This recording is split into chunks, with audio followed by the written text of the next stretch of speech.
Hallo, diolch agus o'r ged fáilte isteach. Is mis radio higin o Scoilín Chéilte, Institute Arlene Walia Clia. We're very pleased to welcome you tonight to tonight's lecture. Our speaker tonight, I'll introduce her presently, but this lecture is part of our outreach program. This year we celebrate 80 years of the Dublin Institute of Advanced Studies, founded in 1940. And our Sound and Science is a series of lectures. This is its third year now, its third iteration. It's a Halloween-inspired mini festival created by the researchers at the Dublin Institute for Advanced Studies, and brings together people from the different schools in the Institute, three schools: Celtic Studies, Theoretical Physics, and Cosmic Physics. And we've already had a number of lectures, and the last one will be tomorrow evening. I'll say something about that presently. The theme this year for Sound and Science is the boundaries of space and time and the secrets that lie there. And before introducing our speaker, the topic she'll be talking about is a topic known as the Dindshenchas, the lore of places, a very substantial body of medieval Irish poetry and prose that has not really been studied as well as it might be. So I'll start off with a commercial. One of the primary texts for this body of learning, the Dindshenchas, are the 5 volumes known as the Metrical Dindshenchas, edited by Edward Gwynne many years ago. These are republished by the Dublin Institute in 1991, and the 5 volumes are being offered for sale as special offer to mark Máire's lecture for the sum of €70, which is a very good price indeed. We have a limited number of sets available, so if you go on our website for the next fortnight, they will be available there. In any case, to tonight's event, Máire Ní Mhaonaigh is a native of County Limerick, a graduate of University College Cork, and for many years now she has worked in the University of Cambridge in the Department of Anglo-Saxon, Norse and Celtic, where she is Professor of Celtic. She's worked on many different aspects of medieval Irish language, literature and history, Vikings, the Norse-Gaelic interface, Celtic philology, Welsh language and literature, and insular medieval literature in its European context. She also has been awarded a number of prestigious projects. She has successfully applied for them, and her most recent one is quite germane to what she'll be talking about tonight. Mapping the Medieval Irish Mind, Ireland's Literary Landscapes in a Global Space is a 5-year research project funded by the Leverhulme Trust and will run until 2025. Máire and her team are members, Dr. David Mackay and Dr. Marie-Louise Toyakov, formerly of the Dublin Institute, will examine this body of literature, the Dindshenchas, and I'm sure it'll be a very exciting journey, and they will provide us with additions, and I'm sure many new insights on. So we look forward to that very much. Now, tonight's event, Máire will be talking. Before I hand over to her, I'll just ask a few housekeeping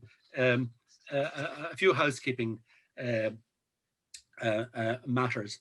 Could you please turn your cameras off? Could you also use the choose speaker view on your Zoom interface? And when Máire has finished speaking, we'll have an opportunity for questions. And we'd ask you to type your questions into the chat box during the talk and send them on to us. And the last thing is that this event is being recorded, so we hope you're happy with that.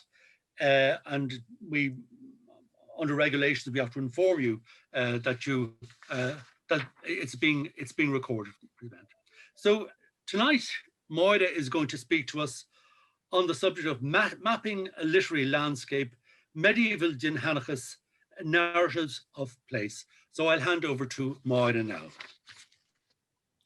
Thank you very much, Rory. Gur míle maithagóibh go léir. And thank you, Eucharia, for inviting me to give this general public talk on the medieval Irish Dindshenchas. I should say that the project that Rory mentioned has only just started. We started at the beginning of October, last month now. So it's a really, really nice opportunity for me at the beginning of this 5-year project to talk in general terms about the medieval Irish Dindshenchas. So I'm going to start by sharing my screen. So if you just bear with me for a minute, just until I bring up a PowerPoint.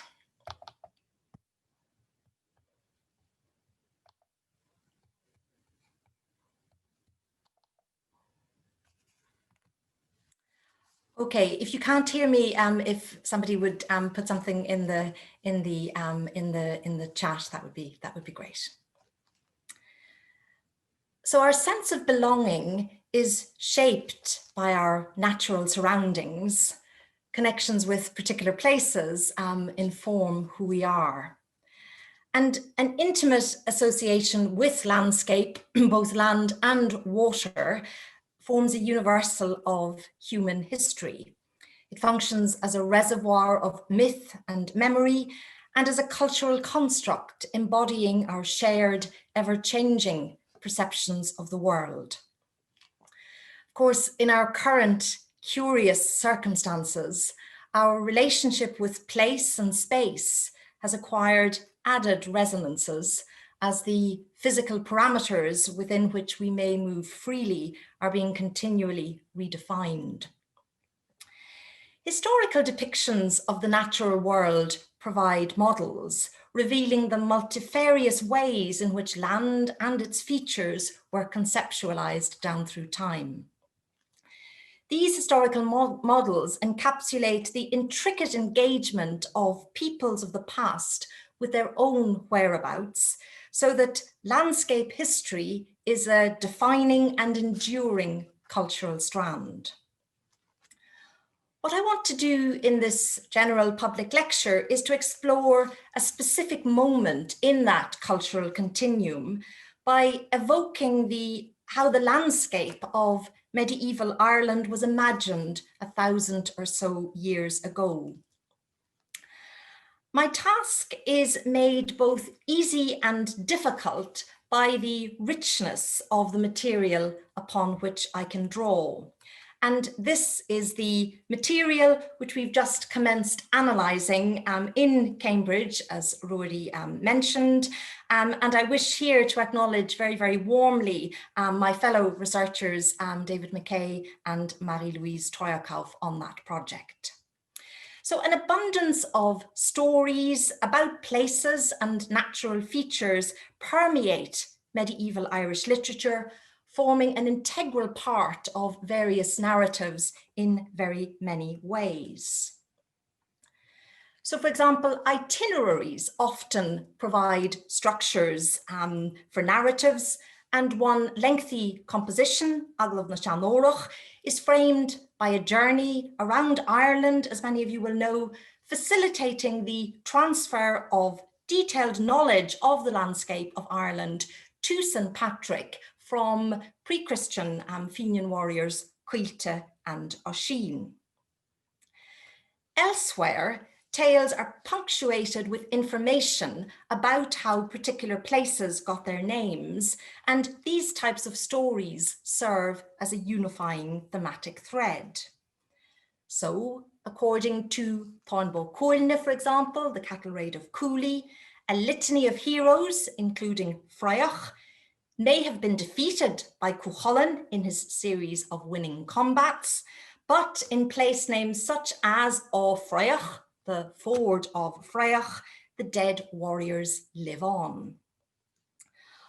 Other events too have left an onomastic mark on the landscape, including most notably the journey of the brown bull of Cooley, which marks the end, as many of you will know, the end of the famous cattle raid undertaken to acquire him.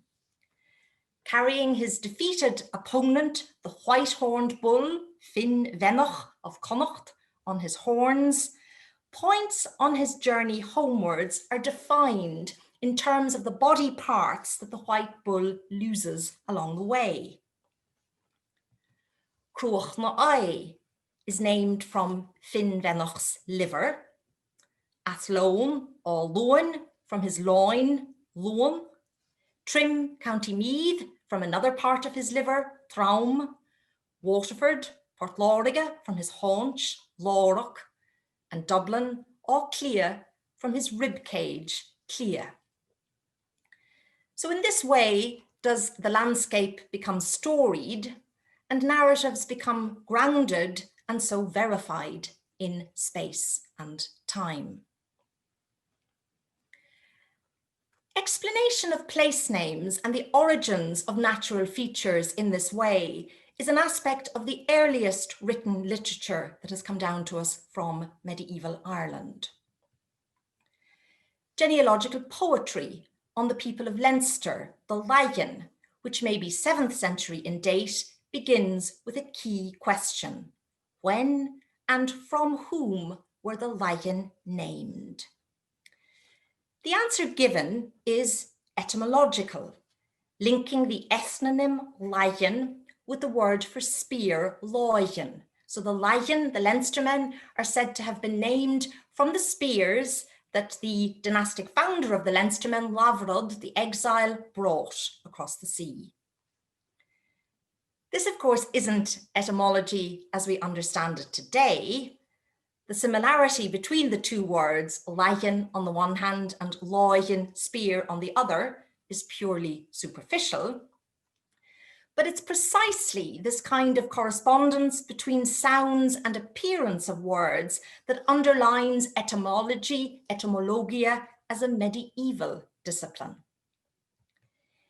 Its founding father, or at least its principal exponent, was a 7th century Bishop of Seville, Isidore, for whom this type of etymologizing was an essential part of interpretation, and so understanding words and texts.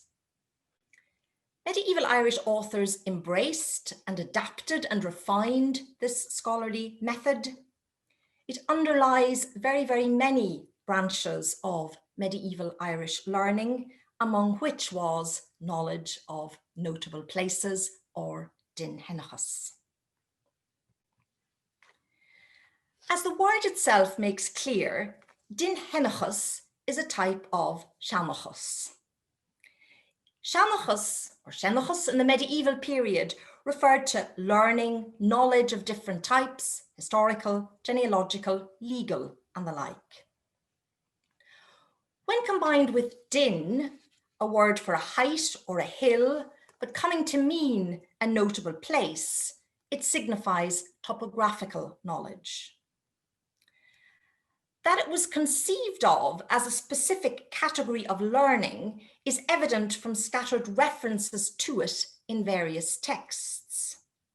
These include a tract on metre, which lists Dindshenchas as a subject trainee scholars should study in their 8th year. So it was a relatively advanced discipline.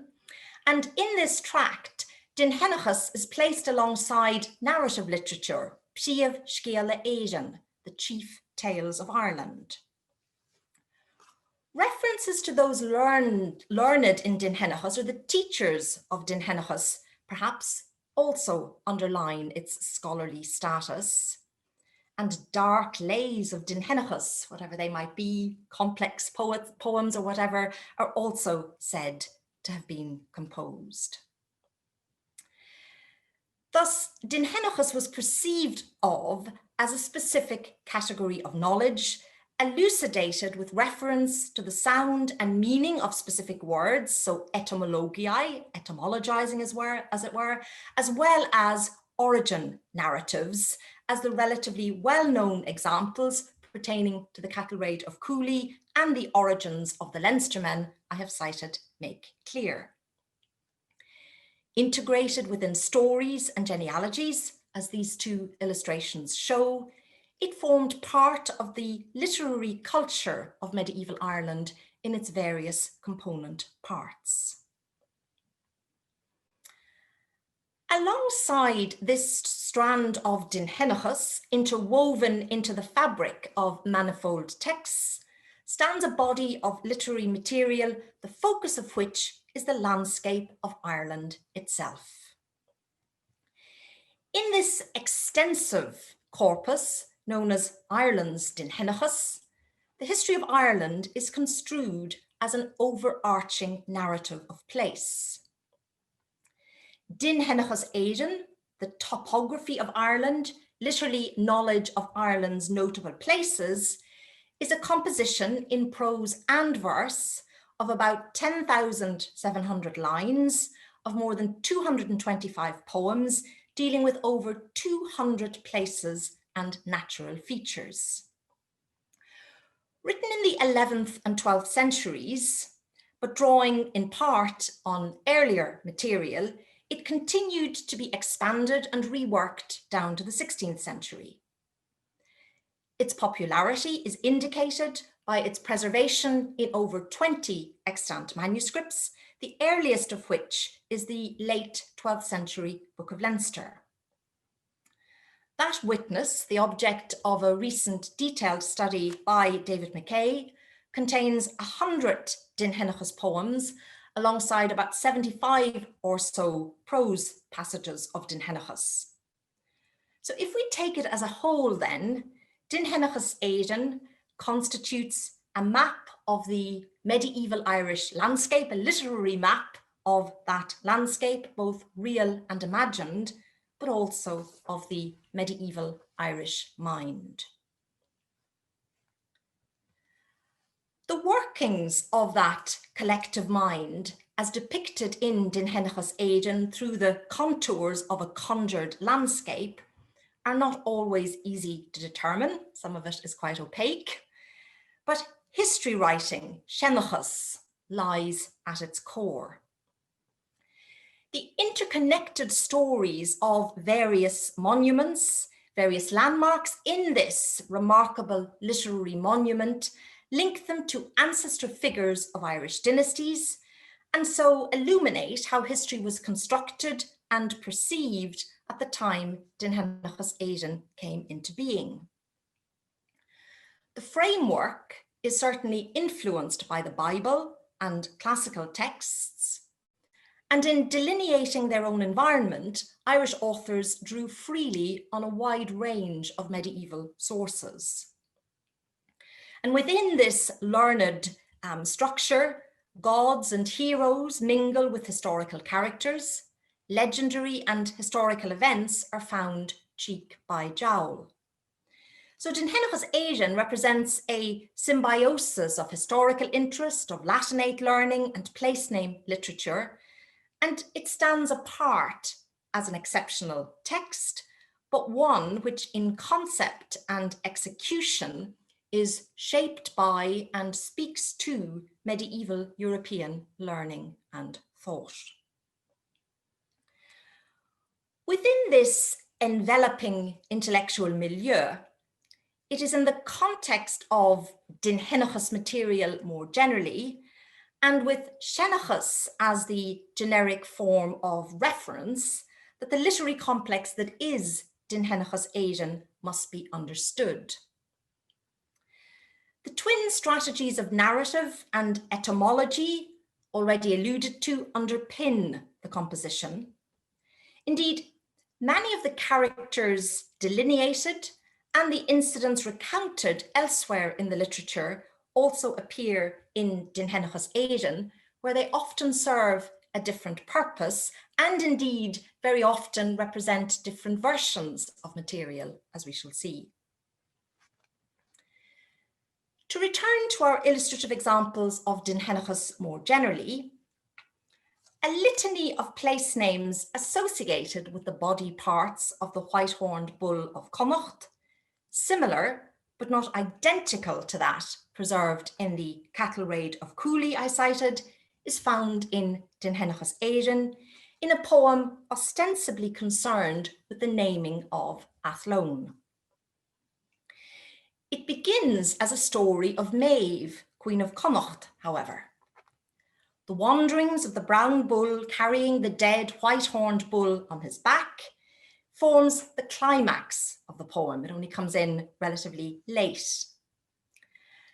Some names alluded to in the Táin, in the capital raid of Cooley, are omitted in the poem, but additional names are also linked to the white bull's dropping body part in the Dindshenchas Érenn version, and I've listed some of those here for you.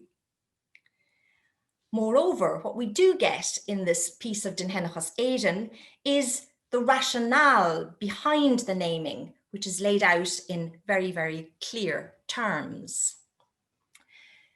These are the famous fragments, the fodla ergine, left by the vast brown bull of fierce Evan, of the white bull of Cruachan with the spreading horns, who was torn in fragments. And on every spot where he bore a piece of him abides its name thenceforward, Máire Ní Mhaonaigh. Other episodes in the Táin also feature in Dindshenchas Érenn, including the killing of Freach. Dindshenchas Érenn expounds upon a related name, not Freach, but Carden Freach. This mound of Freach, we're asked, what is the reason behind it? What's the reason behind the name Carden Freach? Let it be asked of the learned, on the Holchiv. We're told that the original name of this Carden Freach was actually Connacht na Dála, the hill of the assembly. And this hill is associated with a very different Freach entirely. I will name to you, 'tis true lore without contention or wrangling, from the Freach from whom the strong cairn is called. And we go on to learn that this is a Freach son of Conall, and that he died in a very, very different event from that told of Freach, who's the son of Fidach in the Táin. More than 20 stanzas into the poem, however, it takes a different turn. Some claim, we're told, that the Freach in question was a different one, Freach, son of Fidach, the same Freach who fell by Cuchulain's hand. Some tell another tale concerning Carden Freach of the princely house, how it was called from glorious Fidach's son, Freach mac Fidig. And then we're told by the hand of Cuchulainn, the slender youth surely perished in a river fight. So again, alluding to the fact that it was killing at a ford, This poem lingers to a far greater degree than the Táin on the aftermath of Freach's death. The army laments, we're told. They should actually have been avenging Freach, but they lament instead. Wailing women from the other world bear away Freach's body, so that the place then, we're told, is also known as Sheath Freach, Freach's otherworld mound. The blooming womenfolk bear the body away with them to the peaceful sheath, to the peaceful otherworld, and they utter wailing and vehement grief. So this is different from the story as recounted in the Cattle Raid of Cooley, but nevertheless, the poem ends with a specific reference to the Táin. Táin bó Coilne na Gdek. At Táin bó Coilne, with its forays, there came the death of Freach, son of Fidach from Oval. The place name immortalizing Freach has a specific narrative function in the Táin. It makes Cuchulain's military might tangible with references to specific sites that commemorate famous heroes, from whom the most exceptional of warriors, Cuchulainn, he could nonetheless overthrow them. In Dindshenchas Érenn, by contrast, the nexus of names concerning Freach are at the centre of the account. Knowledge of Freach's cairn, his ford, his otherworld mound, that's organised and made coherent in the poem. No one explanation, no one name is given precedence. Each represents a separate, equally valid chronological layer in what's presented in Dindshenchas Érenn as a continuous account of Ireland's past. So Connacht na Dála was its name previously, and that was there for a long time. And then there's reference to many other names that belonged to the hill in succession, but they all departed from it. These names were lost, as it were, and likewise every man to whom the hill belonged. So spatial memories then are located within a temporal framework, in a temporal dimension. And when we take them together, these sequential recollections or imagined recollections of a landscape across space and time constitute an expression of an extended cultural history. An ever-changing landscape, therefore, is reflected through a range of onomastic labels, and that then becomes a formulation of a complex constructed past. So Dindshenchas Érenn is a cultural compendium. It's concerned with ordering knowledge of Ireland's notable places, and so with outlining a landscape history of considerable depth. In its approach, in its execution, this is a learned enterprise, but all kinds of earlier stories may have been drawn upon to furnish content, and of course, much material may have been composed afresh. But whatever the background to the material, that it be considered authoritative is really important. And so legitimization of the memories presented is a continuing refrain throughout the compilation. And authorization is presented in a number of different ways. So for example, in Carden Freach, it's declared in the first person that true knowledge in fis fear will be provided. The story of the alternative Freach, our Freach from the Táin, as it were, Freach as on the Fidach, that's verified with reference to a different account, Dian of Alle, which others thought up, which others formulated. References abound throughout the corpus to historians. Shenachada, the notable places of Leinster, do historians name them, we're asked. There were references to scholars, to men of learning, Ólaigh na Héireann, as well as references to specific poets, historical and otherwise, and they will declare, they will name, they will certify, we're told. 16 kings, Sheirig Daig, Roderbig Dom Kechsi Kechshenachad Solov. 16 kings, I'm certified by every sage, every quick historian, Shenachad, and that's from the famous poem of Cardamon, just south of Dublin. There are numerous references to historical poets, and these range in date from 9th century poets such as Máire of Fahan, County Donegal, and Flann Mac Lonáin, to 11th and 12th century authors such as Flann Manistrach of Monaster Boyce and Gullan of Odin. Named tales such as we've seen, Táin Bó Cúilne, the cattle raid of Cooley, provide legitimization. The prestige of various sources is invoked, including the Psalter of Tara. Cormac, who gained 50 fights, disseminated the Psalter of Tever, and then we're told in this Psalter there is all the best we have of history, and that's Dech Sin Shenachasa. So these kinds of sources are alluded to provide authorization. In some cases, we're told that a famous tale was heard, Bishkeal Nirdark Rochola. In others, a memory was recollected. I perceive it in memory at Him Go Cuivnach. But the effect of all of these various formula and descriptions is to sanction the different explanations, the different accounts of these landscape features, these places. And in the same way, the different name etymologies legitimized the corpus.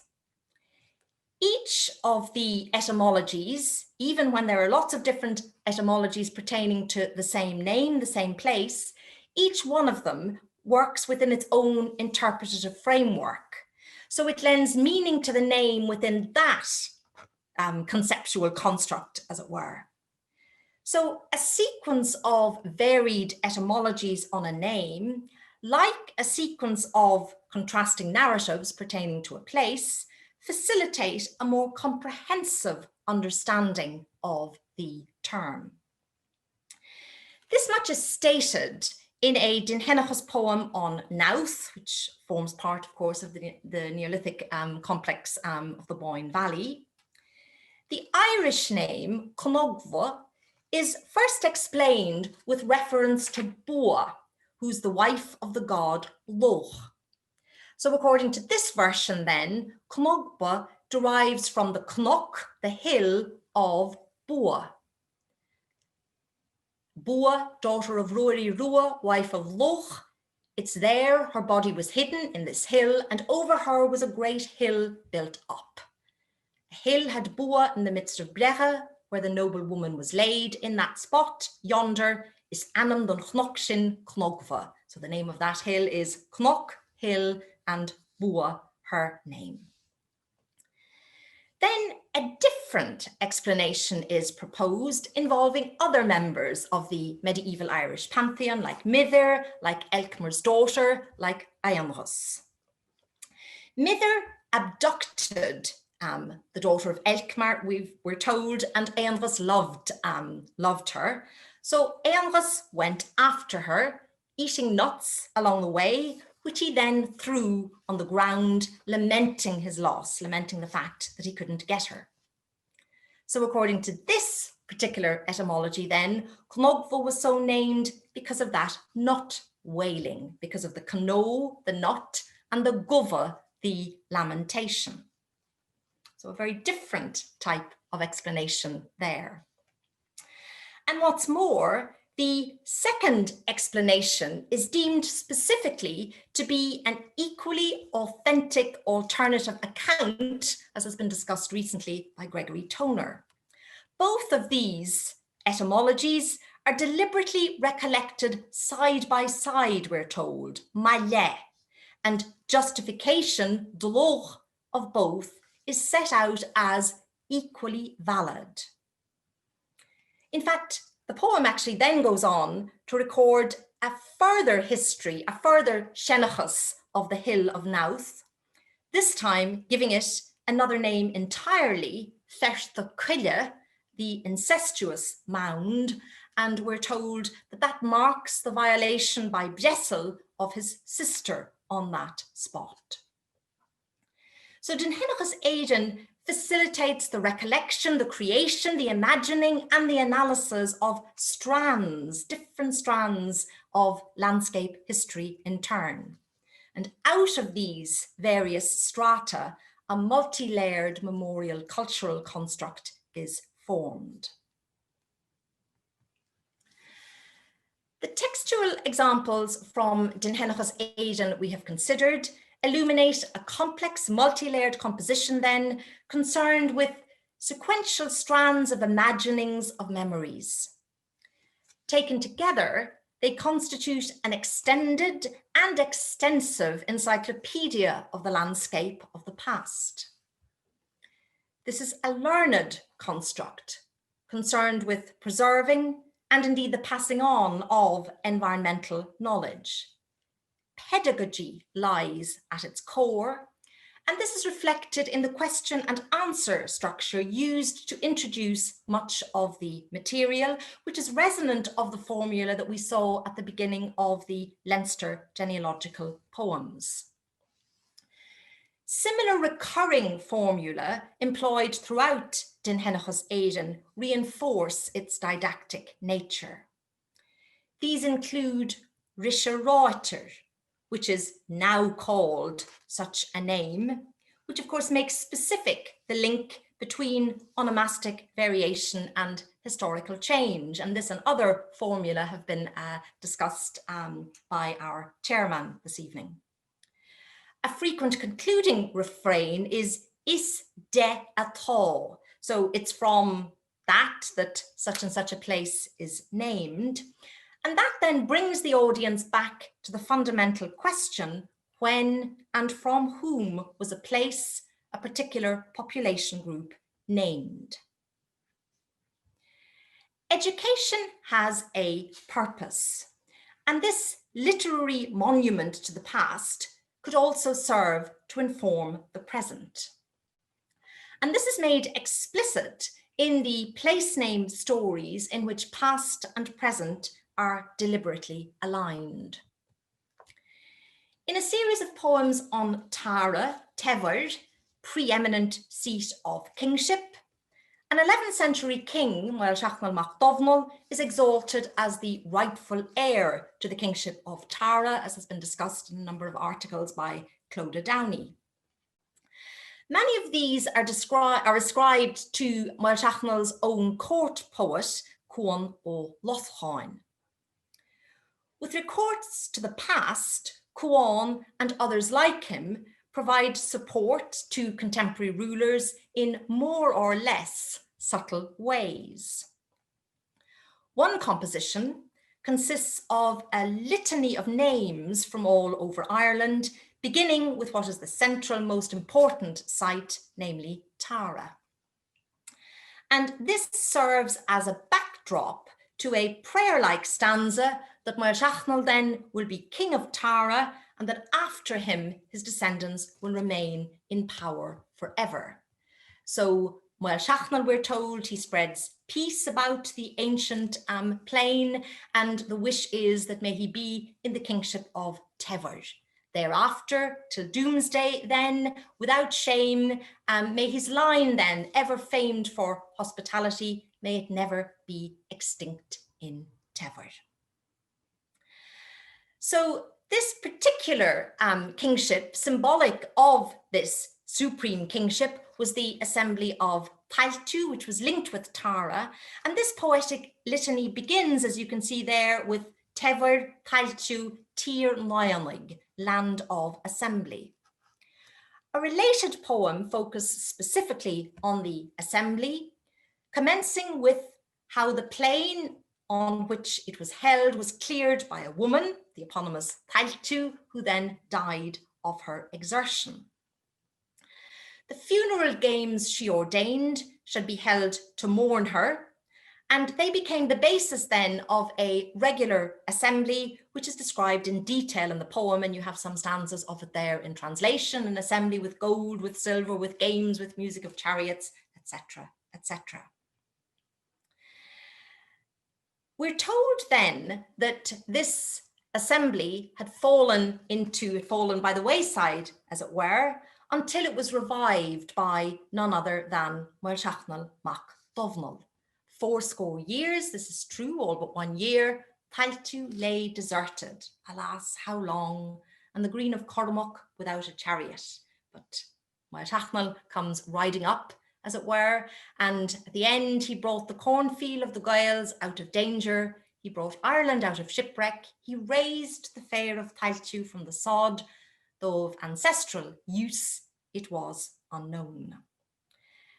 That Moel did convene the assembly of Tailtu on Tailtin in 1007 is recorded in chronicles, so it's been suggested that this poem was written to commemorate that particular event, already by Edward Gwynne, who edited much of this material, and whose volumes you can now get at a snip of their original price, as already mentioned at the beginning. This is a rare example, though, in which a specific piece of Dindshenchas can be mapped onto a particular moment in time. Even when less explicit, however, contemporary resonances abound. In certain cases, stories from the past are cast as allegories for the present. including a detailed account of a treacherous attempt on the life of a legendary king, King Odloch, or Ochad Fedloch, by his 3 sons, which is centred around Drumcree, County Westmeath. Having defeated his sons, Ochad decreed that henceforth no son should succeed his father directly. Noch geavad nech, gemad gair tevrig dareisha ather, ken riad etere nech ondal shin dromach. So none, even for a little while, should possess Tever in succession to his father without another king reigning between them. The poem then goes on to talk about Moel Shachnal, and this particular principle, as it were, has relevance for that story, and Moel Shachnal is cast very specifically as a descendant of Ochad. Moel Shachnal found, like fair play, as Ochad Fedloch, that none should face him in stern duel, for Moel Shachnal, son of Dovnal, is of the seed of great Ochad.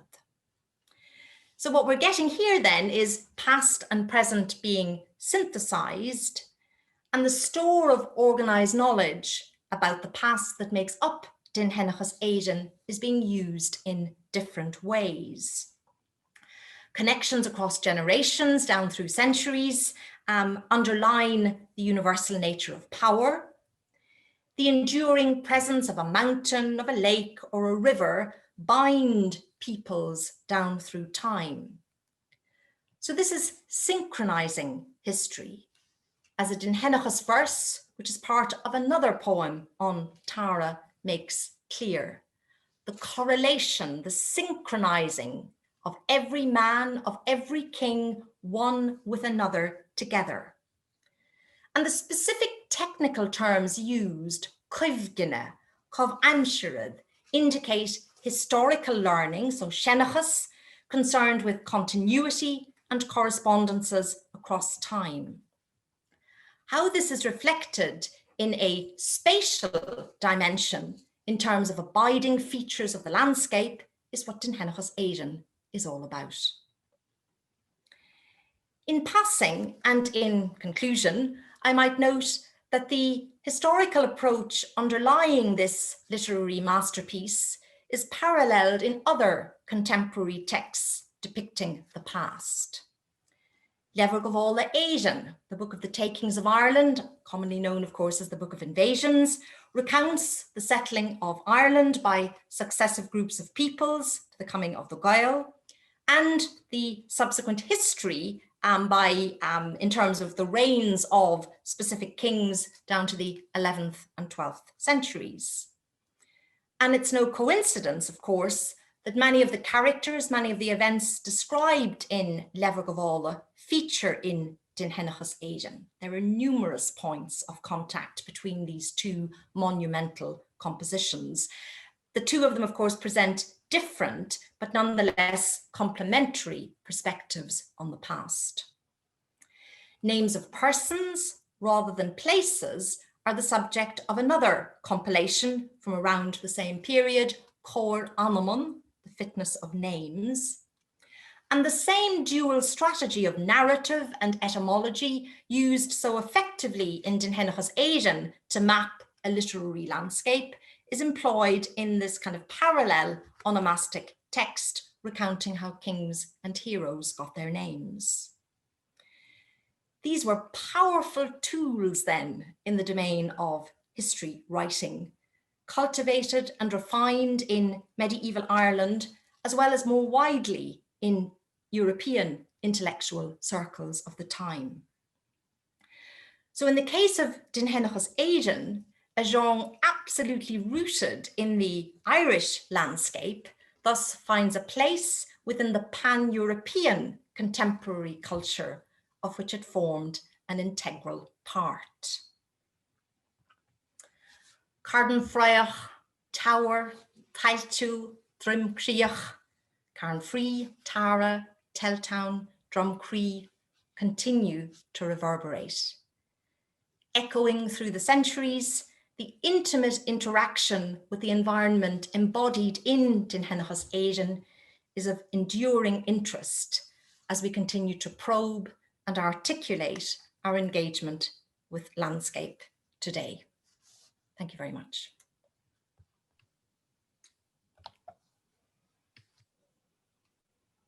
Well, thank you, Máire, for a wonderful overview of the Dindshenchas, and you've touched upon the wealth of material that's there. And your project is something we look forward to hearing more about in the years to come and seeing the fruits of your research. We have some time for questions now. And if you have a question, we ask you to put it in the chat box, and we'll look at them there. You can put, if you look in the chat box, a note has come up from Richard to tell you, you can put your questions there. In time-honored fashion, could I abuse my position as chair? And just, I suppose, one question that you will look at, I'm sure, is how were the different places? We mentioned maybe a corpus of 225 places, maybe. How were these places chosen? Some of them are quite obvious, they're quite prominent, but others seem to be less so. And have you given that any thought? Not yet. Well, I think some of them were chosen because there were wonderful etymologies basically behind them, or you could, and some of them were chosen because there were already kind of great stories kind of commemorating them. I'm sure that some of them were actually also chosen because you know, they had a particular kind of connection, with a particular author. So I suppose, I think there are, you know, it's a large kind of complex composition. So I think the names would have been chosen for very different kinds of reasons. And I suppose what's, you know, there are lots of real names there. And I actually tried to focus tonight, also because of the wonderful loganim.ie website, on actual places. But of course, there are lots and lots of other places that are completely imagined. And again, I suppose underline the kind of the creative playfulness of this kind of composition. So yeah. I think there are just lots of different reasons, and some of them, I suppose, as I say, because of intimate connections, but some of them really definitely because of narratives or etymologies that were already there. So it's a wonderful mix of kind of actual and fabrication. Right, thank you. We have a question here now, and it's a very interesting one about the question and answer structure of the Dindshenchas. Could you say more about where it may have come from? Do you have any ideas on that? I think the question and answer format underlies, you know, well, specifically the Dindshenchas, but lots of other material as well.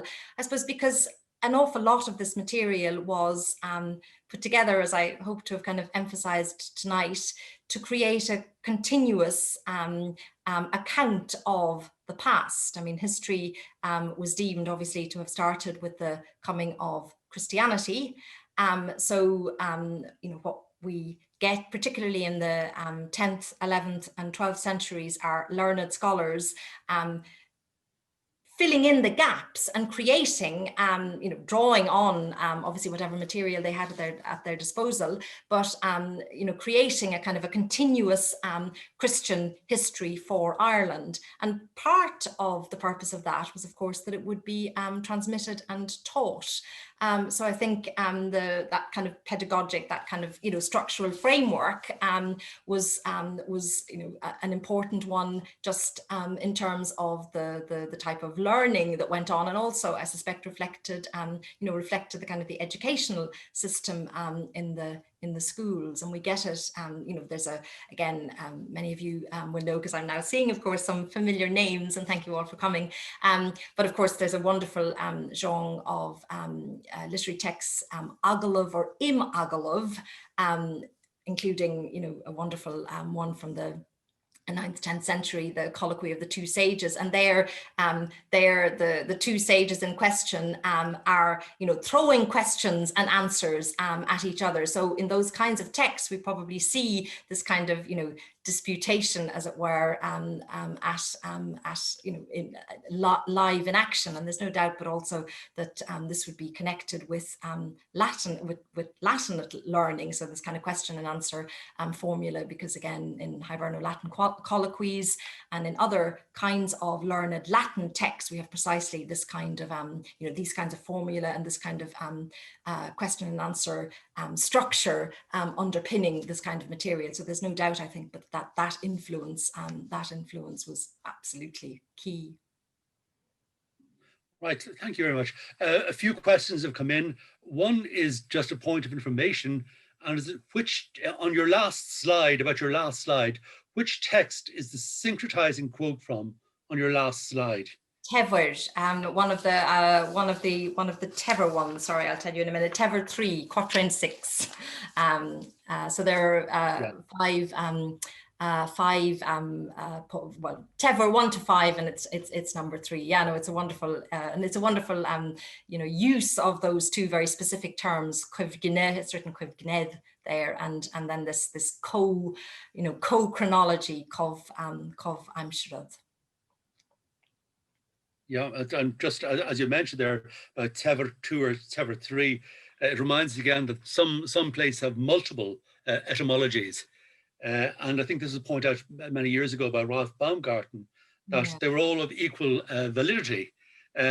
You had one, but another one could be just as valid. And obviously you have you can play around with them. And you did mention earlier on the final scene, if you like, in Táin Cuilne, where the bulls engage in combat, and the brown bull of Cooley runs throughout Ireland with the carcass of its pwned, the fin dalach on its back, and pieces drop off here and there. Now, in we have two main versions of the Táin, and if I recall correctly, I think they use the same technique, but the places named in each are different. I think they're not all the same.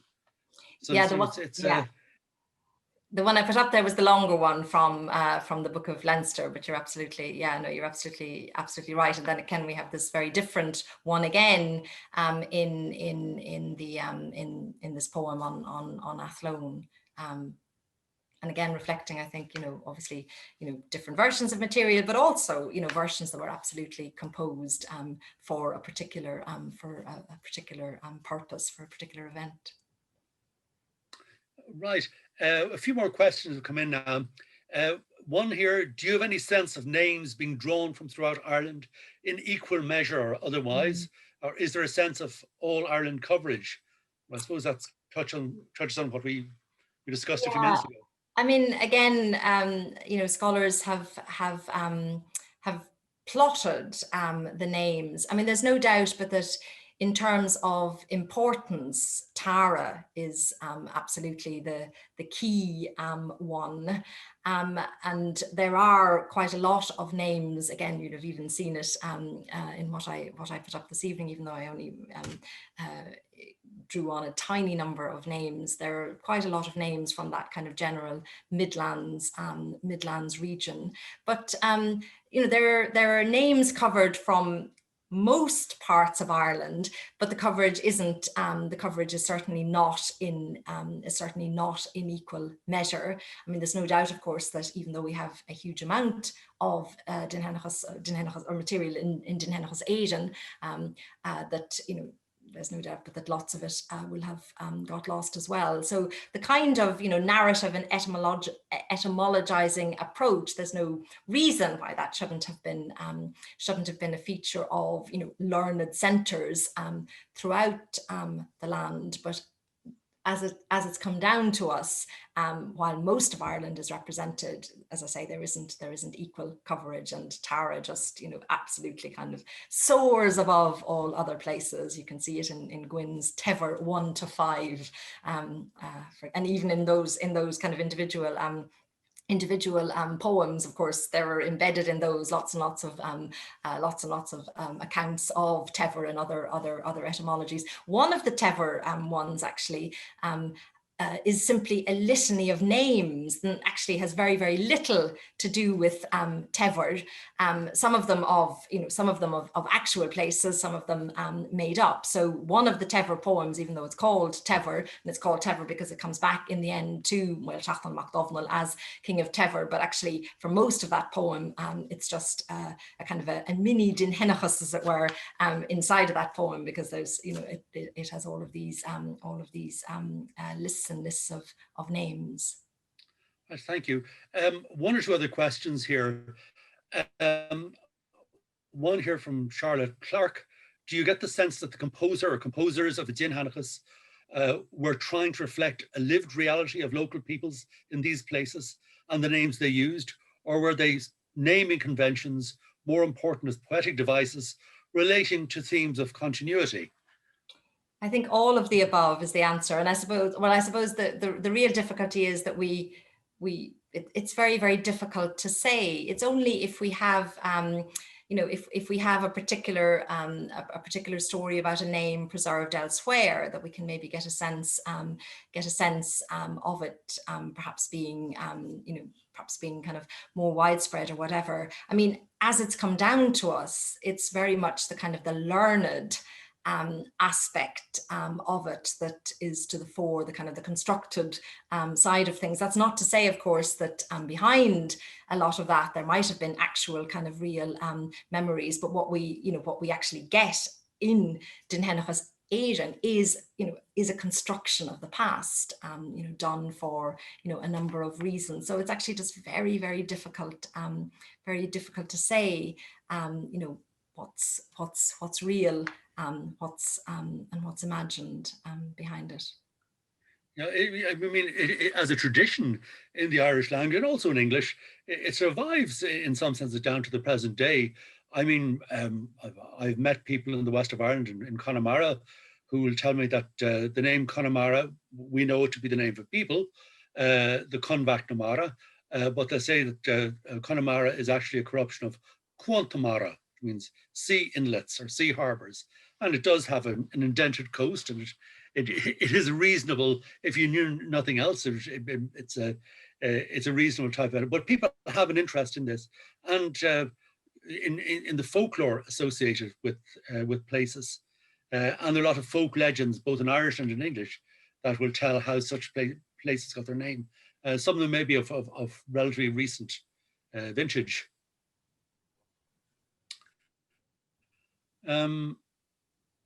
One or two other questions here.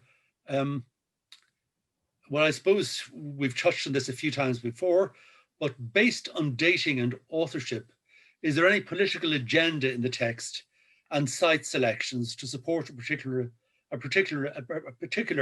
dynasty or polity? Well, I think you've looked. Yeah, I mean, I think that in effect, we have to answer that question on a poem by poem basis, or on a case by case basis, because the kind of it's a unified text in that it's a kind of a cultural construct, but obviously there's a huge amount of kind of material in it. I hope over the next 5 years on this project that we've just embarked upon, and David and Marie-Louise have already transcribed quite a number of the poems. I would hope that just by looking at this material on a case-by-case basis, that we'll be able to answer that in respect of particular poems. But I don't think there won't be one kind of political message. I mean, there'll be, in the case of particular poems, in some cases they might have political resonances.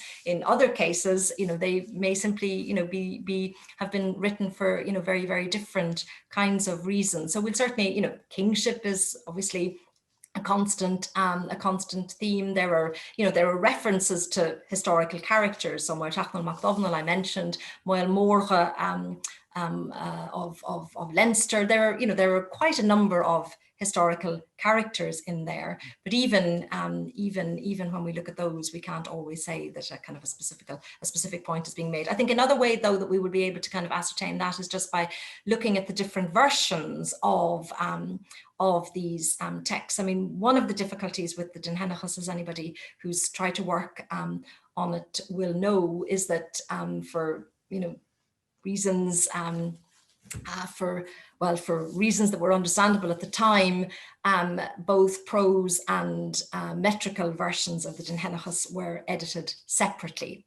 So the editions as we have them don't actually represent the manuscript context for the poem. So the first thing that we have to do is try and resituate this material in its manuscript context, so that we can first interpret or try to analyze the material, to interpret the material in the situation in which it was written. So looking at prose versions and poetic versions pertaining to various names that would have been close beside one another in manuscripts, but in editions are just pulled apart. So I think by resituating the material in its manuscript context, by looking at all of the various versions, that I think will enable us to get a much better idea of, the kind of the subtle nuances, the kind of the strands. So not the big kind of, political messages, but the kind of the subtlety, the complexity, the skill, the sophistication of this kind of wonderful corpus. Right, thank you. There's another question here. Would you like to comment on any conceptual relationship between the Dindshenchas and the topographical poems of O'Dogon, Sean O'Dogon and O'Hédín of a somewhat later period? Yeah. I think that's a very interesting question. I suppose we could, we might even start, way back with Ptolemy, and I think there's no doubt that later topographical poems, particularly kind of itineraries, would have been informed by, shaped by, influenced by Dindshenchas. But I think those particular kind of 13th and 14th century poems are much more likely to have been informed and taken as used as models, things like Untitled Chapter, so itinerary poems, kind of circuit poems, because that's of course what those kind of later topographical poems are doing, kind of itineraries of Ireland, ignoring anything to do with the Normans or whatever. But I think it's much more likely to have been that Circuit of Ireland poem, as it were, that Untitled and those kinds of poems that were more influential in terms of actual models.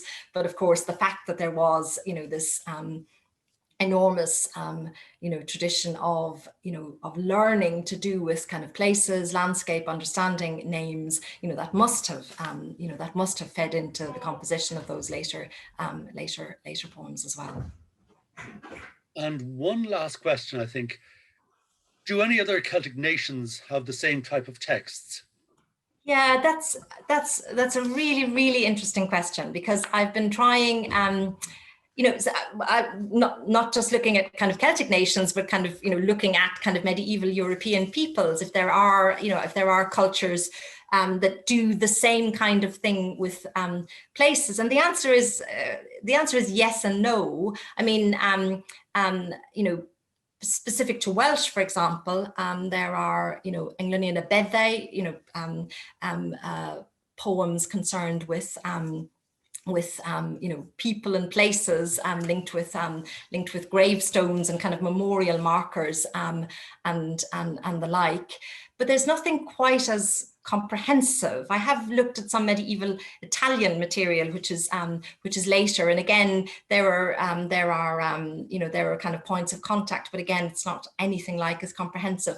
I think in a way the kind of material that is perhaps closest to something like Dindshenchas Érenn are actually encyclopedic compilations, of which there are some, again, in medieval European context from the 12th and 13th centuries, but it's those kinds of organized compendia of knowledge. I mean, it's those it's that kind of approach. I think it's in concept, as it were. I think it's there actually that we're much more likely to see kind of points of contact between those kind of organized compendia and the Dindshenchas, but they don't have to do with place names. So it's as if the medieval Irish took this kind of concept, but actually applied it to place name learning. Well, thank you very, very much for that. I think we'll all agree that was an absolutely splendid lecture and a great contribution to the sound science, especially medieval science, and how people viewed their surroundings and how they explained the world in which they lived, and how they explained the eminences and the hills and the rivers and everything of that nature. And as I say, we look forward again to the your ongoing research and the results of this great project you have running at Cambridge. One or two things before we sign off for this evening. Once again, let me remind you that the 5 volumes of Gwyn's The Metrical Dindshenchas, they're available for a special offer on our website for €70, which is for 5 volumes is an exceptional bargain, I think. And we have a limited number of sets that'll be available there for the next week or fortnight or so. So you go to the DIAS website and you can get it there.